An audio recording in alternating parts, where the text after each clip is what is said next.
রাজ্যের সরকারি বাবুরা যতই রাস্তাঘাটের উন্নয়নের দাবি করুক না কেন, একাংশ রাস্তাঘাটের বেহাল দশা। এমনই চিত্র ধরা পড়েছে হেজামারা ব্লকের বিভিন্ন এলাকায়। চলাচলে হয়রানির শিকার এলাকাবাসীদের দাবি অনতিবিলম্বে সংশ্লিষ্ট রাস্তাঘাট সংস্কার করা হোক। রাজ্যে বিগত সরকারের জমানায় যে রাস্তাঘাটের উন্নয়ন হয়নি তা কিন্তু ঠিক নয়। সব আমলেই রাস্তাঘাটের উন্নয়ন হয়েছে। সংশ্লিষ্টদের এই দাবি অমূলক নয় এবং বর্তমানেও এই ধারা অব্যাহত রয়েছে। কিন্তু এর পরেও বলতে হয়, রাজ্যের একাংশ রাস্তাঘাট বেহাল দশায় পতিত। রীতিমতো জীবনের ঝুঁকি নিয়ে এই সমস্ত রাস্তা দিয়ে চলাচল করছে সংশ্লিষ্ট এলাকার বাসিন্দারা। এমনই চিত্র ধরা পড়েছে হেজামারা ব্লকের বিভিন্ন এলাকায়। হেজামারা ব্লকের অন্তর্গত শিব জমাদার এলাকা থেকে রাজচন্দ্রায় হয়ে কদমতলা রানীর বাজার যাওয়ার একটি রাস্তা রয়েছে। এই রাস্তাটি দীর্ঘ প্রায় 2.5 কিলোমিটার। আজ থেকে প্রায় 10 বছর আগে অর্থাৎ বিগত বাম আমলে এই রাস্তাটিতে পিচ ঢালাই হয়েছিল, কিন্তু বর্তমানে সংশ্লিষ্ট রাস্তাটি মেরামতির অভাবে ভয়ঙ্কর রূপ ধারণ করেছে, অর্থাৎ অস্থি কঙ্কাল রূপ ধারণ করেছে।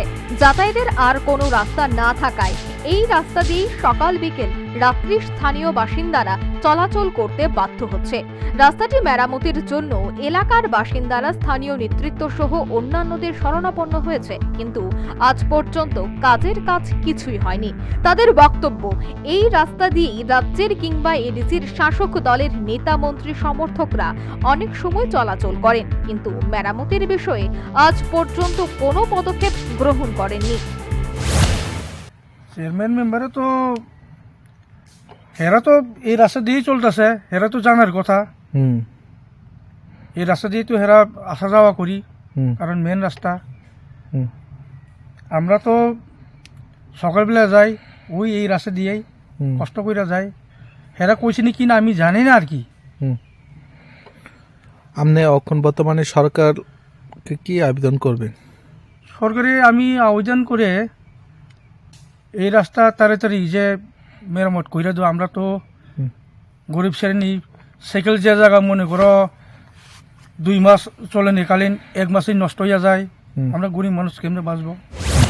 সংশ্লিষ্ট এলাকার বাসিন্দাদের অভিযোগ, শীত, গ্রীষ্ম কিংবা বর্ষা তাদের এই রাস্তা দিয়ে চলাচল করতে হয়, আর তাতে ঘটছে দুর্ঘটনাও।